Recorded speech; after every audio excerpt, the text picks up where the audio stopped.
Good morning students. આજના એકાઉન્ટના લેક્ચરની અંદર પ્રકરણ 1 કેવીસરનો આજનો લેક્ચર અને આજનો પ્રશ્ન છે હિસાબી પદ્ધતિની મર્યાદાઓ. અગાઉના એક લેક્ચરમાં હિસાબી પદ્ધતિના ફાયદાઓ જોયા હતા. પછીના એક લેક્ચરમાં હિસાબી પદ્ધતિના પ્રકારો જોયા હતા, દેશીનામા પદ્ધતિ અને ત્રિનોંધીનામા પદ્ધતિ. હવે આજના લેક્ચરની અંદર આપણે જોવાના છીએ હિસાબી પદ્ધતિની મર્યાદાઓ. હિસાબી પદ્ધતિની 9 મર્યાદાઓ આપેલી છે. મર્યાદાઓ એટલે ખામીઓ. હિસાબો કે હિસાબી પદ્ધતિની શું ખામી હોઈ શકે એવી 9 ખામીઓ રજૂ કરી છે.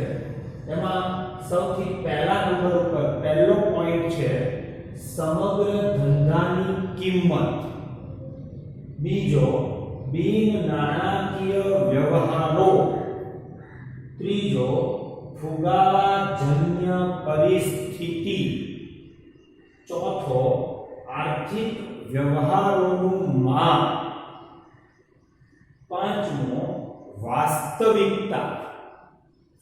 છઠ્ઠો મુદ્દો બેવડા ધોરણો. સાતમો વ્યવહારની સત્યતા. 8 ભૂતકાળની ઘટનાઓ. અને છેલ્લો 9મો મુદ્દો અને એ છે અંદાજિત માહિતી.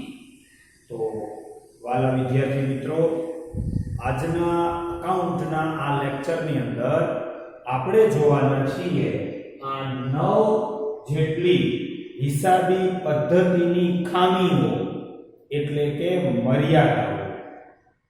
એમાં પહેલો મુદ્દો છે સમગ્ર ધંધાની કિંમત.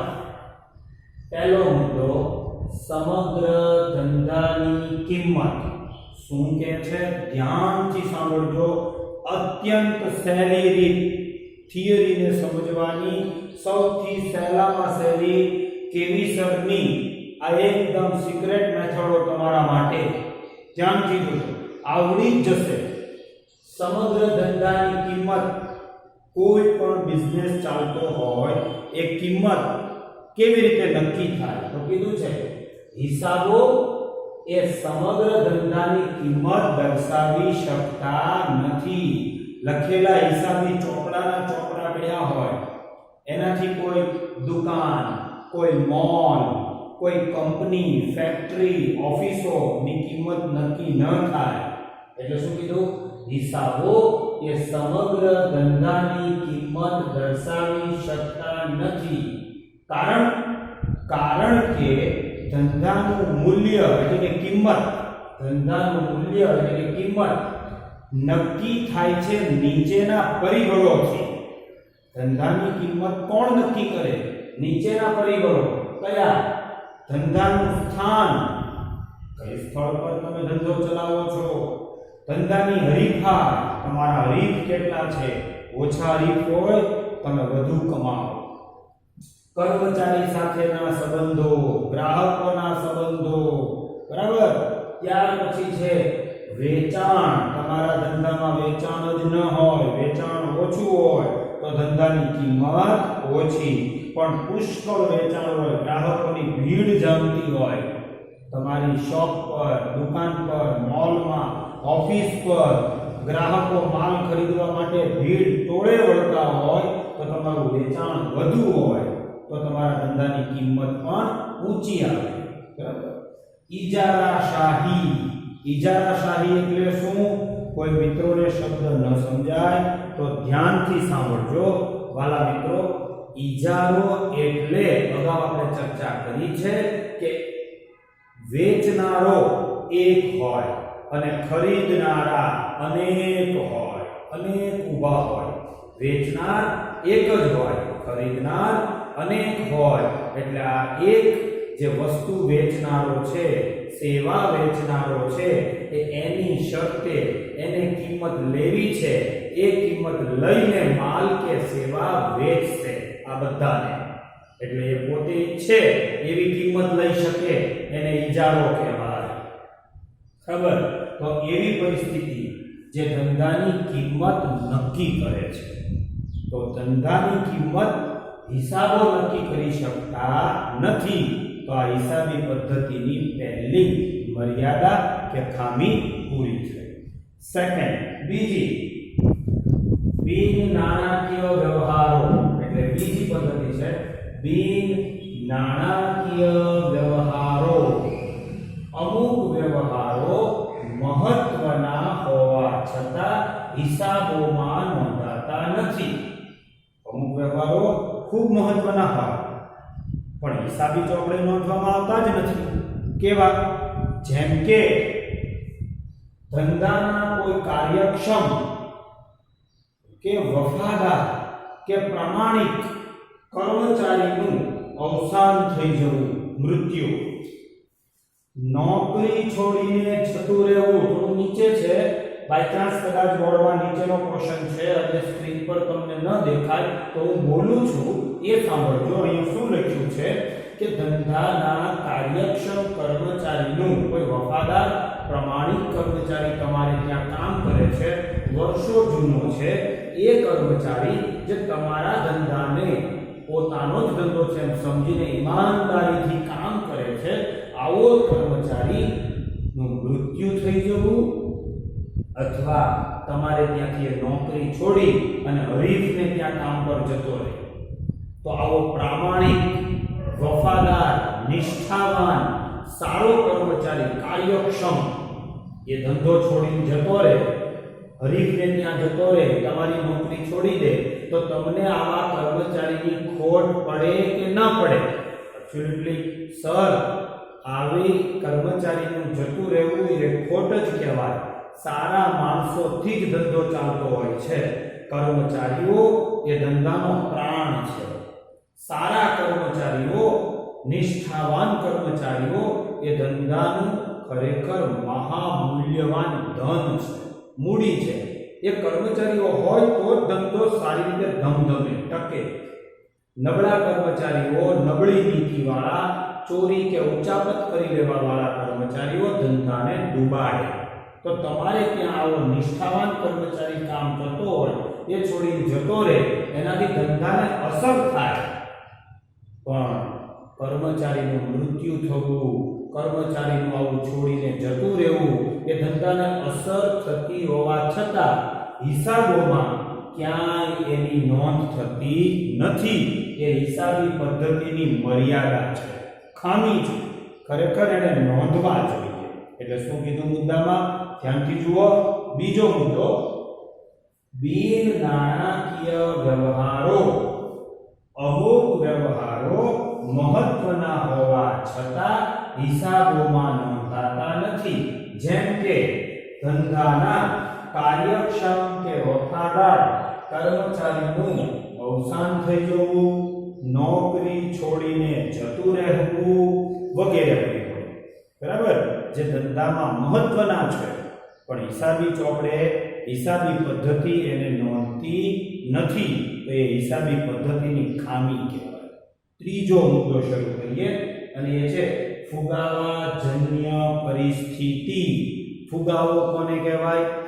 બજારની અંદર સમગ્ર ચીજ વસ્તુ અને સેવાના ભાવ સતત ને સતત વધ્યા જ કરતા હોય તો એને ફુગાવાની પરિસ્થિતિ કહેવાય. બજારની અંદર તમામ ચીજ વસ્તુ અને સેવાના ભાવ સતત ને સતત વધે, એટલા બધા ઊંચા જતા રહે, સામાન્ય માણસ માટે વસ્તુ ખરીદવી મુશ્કેલ બની જાય, ત્યારે એ બજારની અંદર ફુગાવો છે એમ કહેવાય. ફુગાવાજન્ય પરિસ્થિતિ. ત્રીજો મુદ્દો જુઓ. ત્રીજો મુદ્દો છે ફુગાવાજન્ય પરિસ્થિતિ. તો એમાં શું કીધું?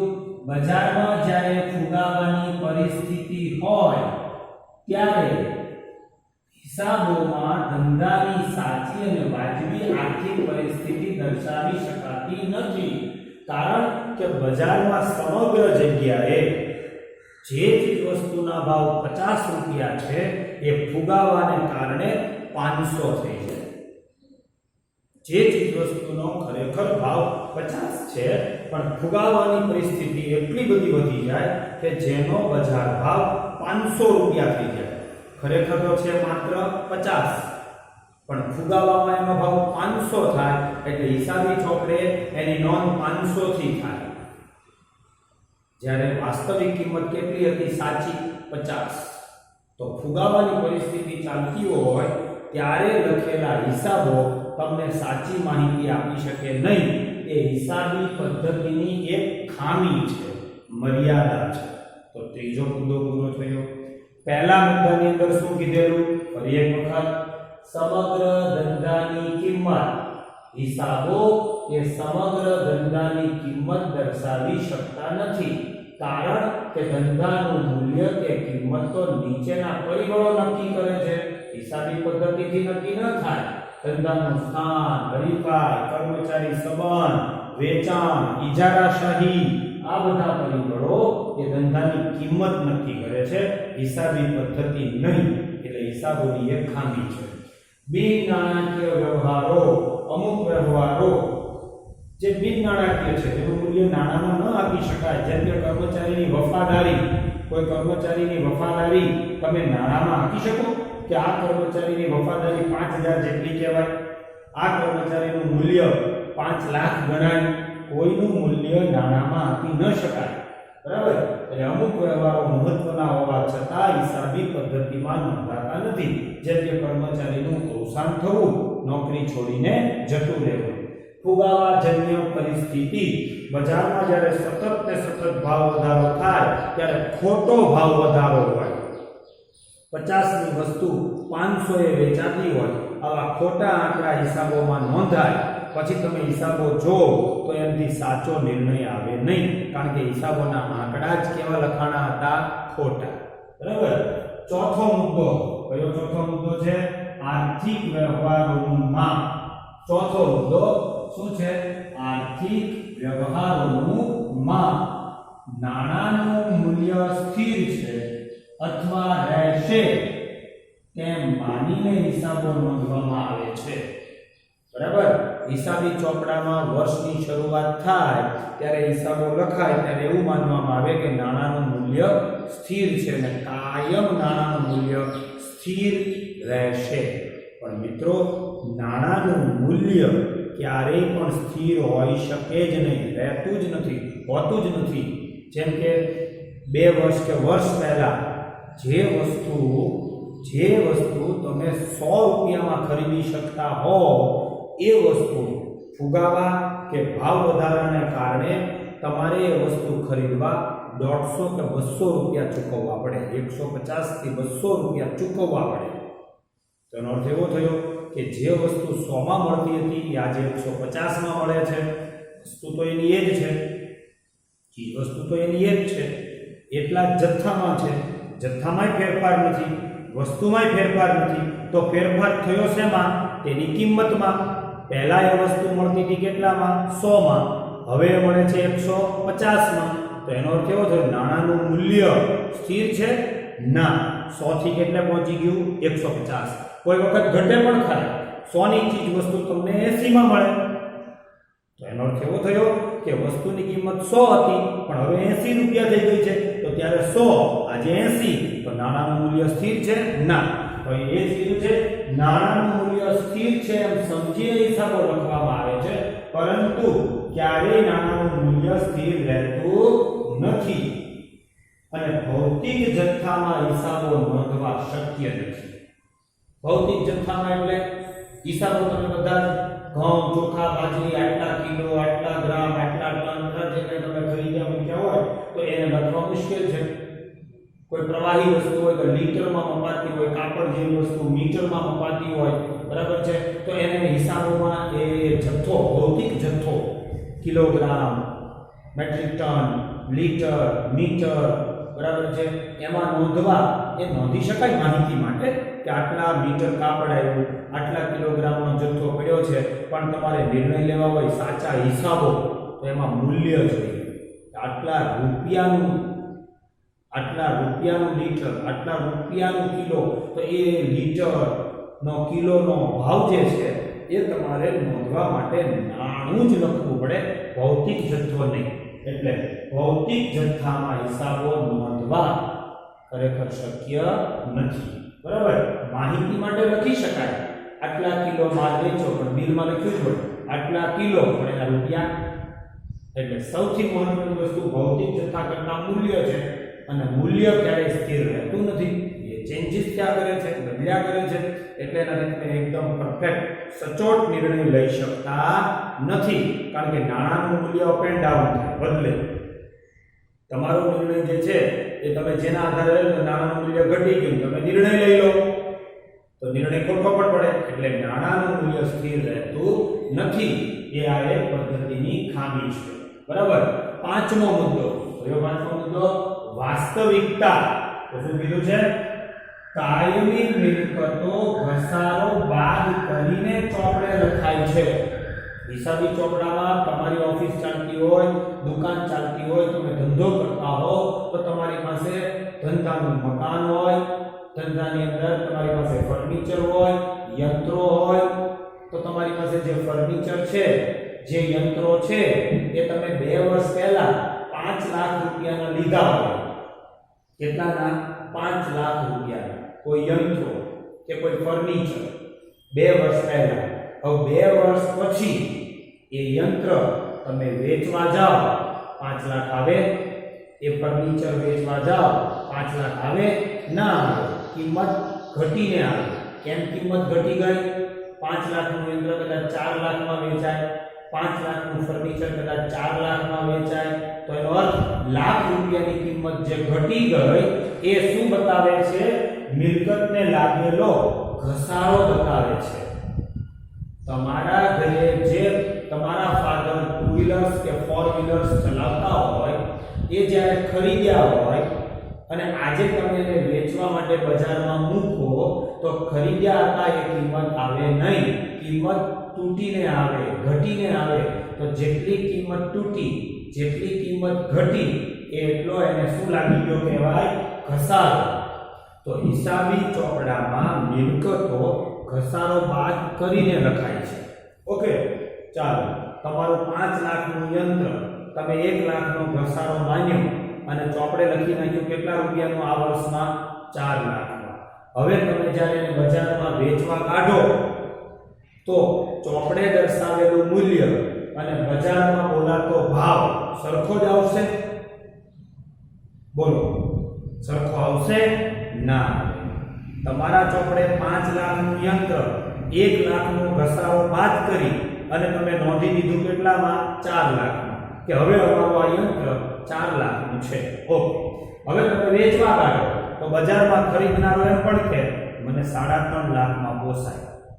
બોલો, વેચવું છે અને પછી તમારી પાસે કદાચ 3.5 થી ઉપરનો ભાવ, 3,50,000 થી ઉપરનો ભાવ આપવા વાળો એક પણ ગ્રાહક ન આવે અને તમારે વેચવું જ હોય તો તમારે 3.5 લાખ, 3,50,000 માં વેચવું પડે. તો ચોપડે દર્શાવ્યા હતા 4 લાખ, બજારમાં ભાવ શું આવ્યો? 3,50,000. તો શું કીધું છે? વાસ્તવિકતામાં કે કાયમી મિલકતો ઘસારો બાદ કરીને ચોપડે લખાય છે, જ્યારે તેની બજારમાં કિંમત ચોપડે કિંમતથી કેવી હોય છે? જુદી હોય છે. ચોપડે લખ્યા 4 લાખ, બજારમાં વેચવા મૂક્યા તો 3,50,000 આવ્યા. કોઈ એવી મિલકત હોય જેમ કે જમીન, તમે હિસાબી ચોપડે જમીન બતાવી છે 1 કરોડની, પણ બજારમાં વેચવા મૂકો તો અત્યારના ભાવ માનો કે વધી ગયા હોય તો તમને એના 2 કરોડ પણ મળે. તો એમાં પણ ભાવમાં ફરક આવ્યો. એટલે ચોપડી કિંમત હતી 1 કરોડ પણ બજાર કિંમત બોલાણી 2 કરોડ. બરાબર. એટલે હંમેશા મિલકતોની ચોપડે કિંમત અને બજારમાં બોલાતી કિંમત બંને એક સમાન ક્યારેય હોતી નથી, કે બંને કેવી હોય? જુદી જુદી. તો એના આધારે હિસાબી પદ્ધતિમાં નોંધાયેલા મિલકતના હિસાબો આપણને સાચી માહિતી આપી શકે નહીં. એ છે હિસાબી પદ્ધતિની મર્યાદા, ખામી છે. તો આ 5મો મુદ્દો પૂરો થયો. હવે 6થો મુદ્દો, બેવડા ધોરણો. બેવડા એટલે ડબલ. બરાબર છે? બેવડા ધોરણો એટલે બે તરફી વાતો છે. કઈ? તો શું કીધું છે? જુઓ અહીંયા, વાર્ષિક હિસાબો તૈયાર કરતા આના પ્રકરણો છે, પણ હું તમને આ સંદર્ભે ટૂંકી માહિતી આપી દઉં. આપણા એકાઉન્ટની અંદર આગળ એવા એક હિસાબી પ્રકરણનો બીજા ભાગમાં ચેપ્ટર આવશે, બરાબર છે, બીજા ભાગની અંદર, જેમાં છે વાર્ષિક હિસાબોની વાતો, આખા વર્ષના હિસાબો એટલે વાર્ષિક હિસાબો. તેની અંદર બે હિસાબી પત્રક તૈયાર કરવામાં આવે. દાખલાની અંદર એક હોય છે નફા નુકસાન ખાતું, બીજું હોય છે પાકું સરવૈયું. એ મુખ્ય છે બે. તો અહીંયા શું કીધું? વાર્ષિક હિસાબો તૈયાર કરતા હોઈએ ત્યારે, બરાબર, થોડોક એક પ્રશ્ન રજૂ કરી દઉં. આ સાઈડનું ક્વેશ્ચન્સ જરા એડજસ્ટ કરી લઈએ. એ કરી લઈએ.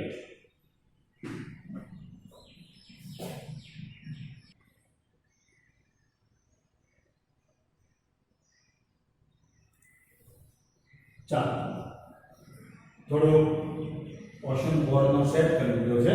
ઓકે, હવે આપણી પાસે છઠ્ઠો મુદ્દો છે બેવડા ધોરણ, એટલે વાર્ષિક હિસાબો તૈયાર કરતા. મેં હમણાં તમને સમજાવ્યું એ મુજબ વાર્ષિક હિસાબો તૈયાર કરવામાં આવે. એમાં બે મુખ્ય ખાતા છે, નફા નુકસાન ખાતું અને બીજું છે પાકું સરવૈયું. નફા નુકસાન ખાતું એ આવકનું પત્રક કહેવાય, જ્યારે પાકું સરવૈયું એ મિલકતો અને દેવાનું પત્રક કહેવાય. હવે નફા નુકસાન ખાતું હંમેશા વર્તમાન કિંમતે બને. અત્યારે જે કિંમત ચાલતી હોય એ કિંમતે બને, એને કહેવાય ચાલુ કિંમત. જ્યારે પાકા સરવૈયામાં જે હિસાબો લખાય એ ઐતિહાસિક કિંમત બને. અને આ તબક્કે હજુ હું સમજાવી દઉં. વાર્ષિક હિસાબનું ચેપ્ટર આપણા એકાઉન્ટના બીજા ભાગમાં આવે છે અને તેમાં આ બધા હિસાબી ખાતાઓનો ડીપમાં ઊંડાણથી અભ્યાસ આવશે. અને અત્યારે તમારે આને થિયરી સ્વરૂપે જોવાના છે કે વાર્ષિક હિસાબ જેવા હિસાબો હોય છે તેની અંદર બે ખાતાઓ દોરવાના આવતા હોય, ખાતાઓ તૈયાર કરવાના આવે. દાખલાઓમાં એક નફા નુકસાન ખાતું, બીજું પાકું સરવૈયું. બંનેનો ઊંડાણપૂર્વકનો અભ્યાસ એકાઉન્ટના બીજા ભાગની અંદર આપણે કરીશું, બરાબર. અત્યારે આ મુદ્દામાં ધ્યાનથી જુઓ તો નફા નુકસાન ખાતું એ વર્તમાન કિંમતે બને છે, એટલે ચાલુ કિંમતે, જ્યારે પાકું સરવૈયું ઐતિહાસિક કિંમત બને છે. ઐતિહાસિક કિંમત એટલે મિત્રો જૂની કિંમત. હવે એક હિસાબ તૈયાર કરો છો તમે ચાલુ કિંમતે, અત્યારે બોલાતા ભાવથી, બીજા હિસાબ તમારે બનાવવાના હોય છે જૂની કિંમતે. તો એ બંને વચ્ચેના ધોરણ એક સમાન કે જુદા જુદા? જુદા જુદા. એને કહેવાય બેવડા ધોરણો. શું કીધા? બેવડા ધોરણ. બે કિંમતના ધોરણ છે. એક ધોરણ ચાલે છે ચાલુ કિંમતનું, બીજું ધોરણ બતાવ્યું તમે ઐતિહાસિક જૂની કિંમતનું. હવે એના આધારે તમે નિર્ણય લો કયો નિર્ણય સાચો. ન મળે એને. તો આ થઈ હિસાબી પદ્ધતિની ખામી, બરાબર. આગળનો એક મુદ્દો છે 7મો, વ્યવહારોની સત્યતા. જે વ્યવહારો થયા છે એ કેટલા સાચા કેમ જાણવું? ખોટા વ્યવહારો કે વાઉચર. વાઉચર એટલે બિલ, કોઈ વસ્તુ ખરીદી હોય એનું બિલ, બરાબર. ખોટા વ્યવહારો કે વાઉચર થી હિસાબો લખ્યા હોય તો તે સાચા છે કે ખોટા તેની સત્યતા એટલે સચ્ચાઈ જાણી શકાતી નથી. બહુ મોટો ધંધો હોય, તમારો 5-7 શહેરોમાં ધંધો ચાલતો હોય, તમારી ઓફિસ સુરતમાં છે, તમારી એક બ્રાન્ચ બીજી વડોદરામાં, અમદાવાદમાં, જામનગરમાં, ભાવનગરમાં, એક બાજુ આ બાજુ બીજા રાજ્યમાં મુંબઈમાં બધે ઓફિસો ચાલતી હોય, તમારું કાયમિક રેસિડેન્ટ સુરત છે, તમારી મુખ્ય ઓફિસ પણ સુરતમાં છે. હવે માની લો કે મુંબઈના કે અમદાવાદના તમારા હિસાબ લખવા વાળા કોઈ કર્મચારીએ ખોટા કોઈ 200, 500, 2000 નો પણ વાઉચર બિલ બનાવીને લખી નાખ્યા છે કે આ વસ્તુ ખરીદી હતી જે વપરાઈ ગઈ છે પણ એનો આ બિલ છે. તો અમુક એવી પણ વસ્તુ હોય જે ખરીદ્યા પછી વપરાઈ જતી હોય, જથ્થો સતત ખલાસ થયા કરતા હોય, જેમ કે ઓફિસોની અંદર રોજિંદા સાફ સફાઈ અંદર વપરાતા કોઈ એવા લિક્વિડ્સ છે, કોઈ એવા બરાબર છે ફિનાઇલ્સ છે, જે મોટી ઓફિસ હોય તો 2-5 હજારના જથ્થામાં ખરીદવું પડ્યું હોય, 2-5 હજાર રૂપિયાનું એવું એક મોટું બિલ મૂકી દીધું હોય 2000 રૂપિયાનું, તો આપણને કેમ ખબર પડશે કે રિયલમાં આ બિલ સાચું છે કે ખોટું છે? એને પોતે ઉચાપત કરી લીધી હોય. કેટલાક સંજોગોમાં આવા ખોટા બિલો મૂકીને જ્યારે હિસાબો લખાય છે ત્યારે એ વ્યવહાર સાચો છે કે ખોટો એ જાણવું આપણા માલિક માટે, ઉપરી અધિકારી માટે મુશ્કેલ બની જાય છે. એટલે એ આ પદ્ધતિની એક ખામી છે. અને આઠમામાં કીધું ભૂતકાળની ઘટનાઓ જે હિસાબ લખાઈ જાય છે એ કયા હિસાબો બની જાય? ઐતિહાસિક. એટલે ભૂતકાળ હિસાબોમાંથી ભૂતકાળની જ માહિતી મળે છે.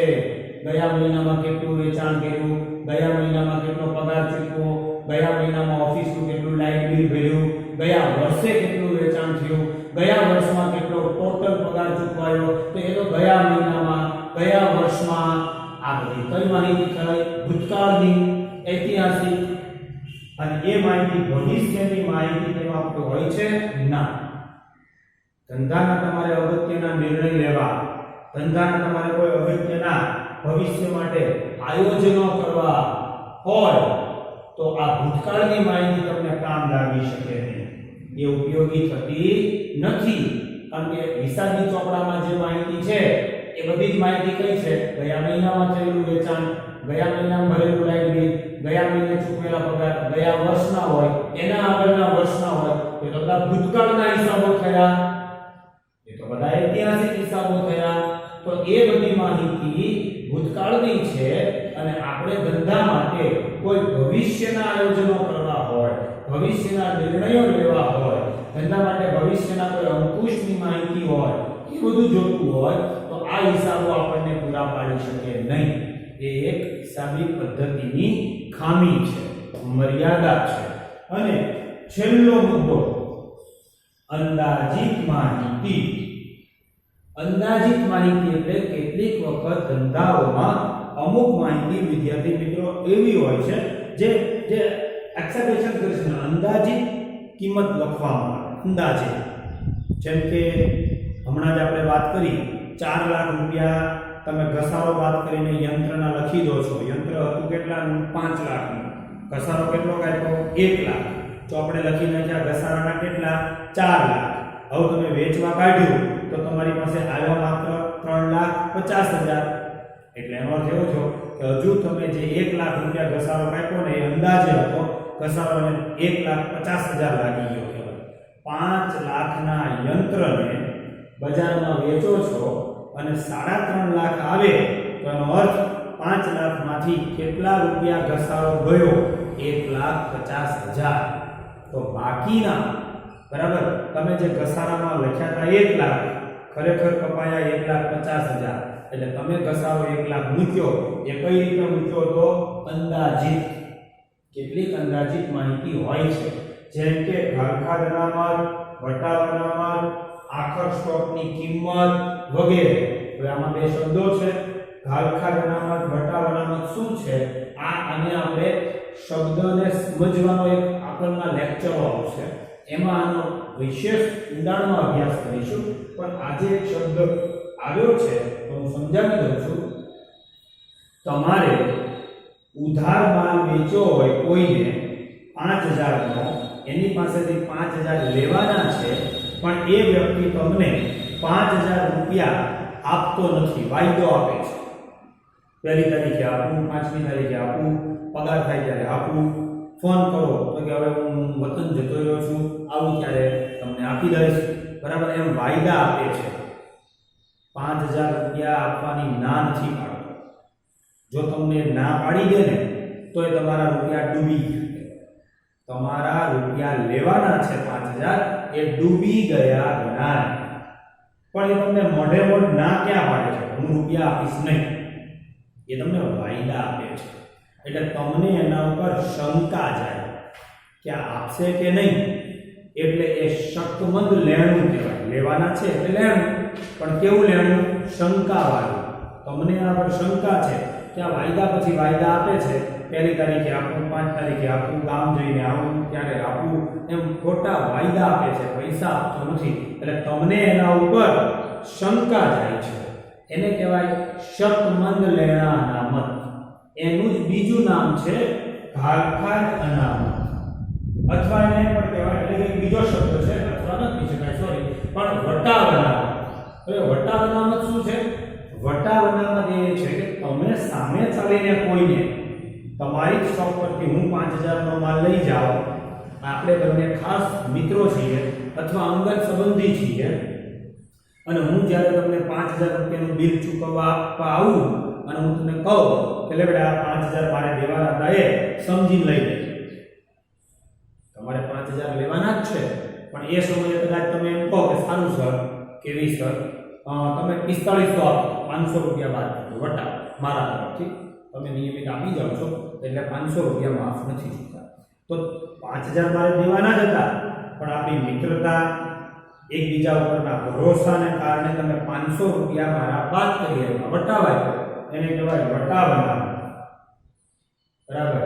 તમારી પાસે પડેલો સ્ટોક, એની અંદાજિત કિંમત તમે લખી નાખો, પછી વેચવા જાવ ત્યારે બજારમાં કદાચ એ સ્ટોક બજારની અંદર ન હોય તો એની કિંમત ઊંચી પણ થઈ જાય, વધી જાય ભાવ. બરાબર. જેમ કે કોરોના સંક્રમણની શરૂઆત થઈ એ સમયની અંદર N95 માસ્ક શરૂઆત થઈ ત્યારે, બરાબર છે, એ 150, 150, 200 રૂપિયાની કિંમતે મળતો હતો એક માસ્ક N95. બરાબર. પછીથી સરકારે જેમ જેમ બરાબર છે સ્ટોક વધતો ગયો, ઉત્પાદન વધતું ગયું એટલે એની કિંમત ઘટતી ગઈ, અને ઓરિજિનલ માસ્ક પછી તો સરકારે 60-65 રૂપિયામાં આપવાની જાહેરાત કરી દીધી. તો એક સમયે એ માસ્કનો સ્ટોક ખરેખર 150 થી 200 ના ભાવે વેચાતો હતો, જે આજે માત્ર 60 થી 65 રૂપિયામાં ઓરિજિનલ માસ્ક વેચાય છે, કે ઓછી કિંમતે હોઈ શકે. બરાબર છે. તો એ સ્ટોકની કિંમત પણ તમે કેટલીક વાર અંદાજિત લખી દો છો, અને પછી બજારનો ભાવ પણ જુદો આવે છે. બરાબર છે. કોઈ ઉપર તમને શંકા જાય કે મારે અહીંથી લેણું છે, એ મને વાયદા આપે છે 1લી તારીખ 5મી તારીખ ગામથી આવીને આપું, એવી તમને એના પર શંકા જાય, તમે માની પણ લો કે મારે તમે 5000 લેવાના છે, પણ હવે લગભગ એમાંથી મને 2000 રૂપિયા જેવું નહીં આપે, આપશે તો 3000 આપશે. બરાબર.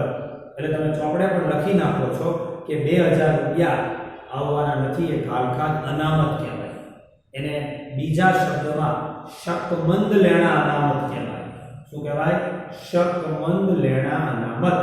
તો વિદ્યાર્થી મિત્રો, એ શકમંદ લેણા અનામત, એ ખાલખાત અનામત તમે 2000 રૂપિયા ઓછા ધારી 3000 આવશે એમ કરી લખી નાખ્યા. બરાબર. અને કદાચ પેલો માણસ સાચો હોય, ઈમાનદાર હોય, અટવાતો હોય, અને હવે એનું બધું રાબેતા મુજબ થયું એટલે તમને પૂરેપૂરા આપવા આવે, લઈ લો 5000. તો તમે તો ચોપડે ધારી લખી નાખ્યું હતું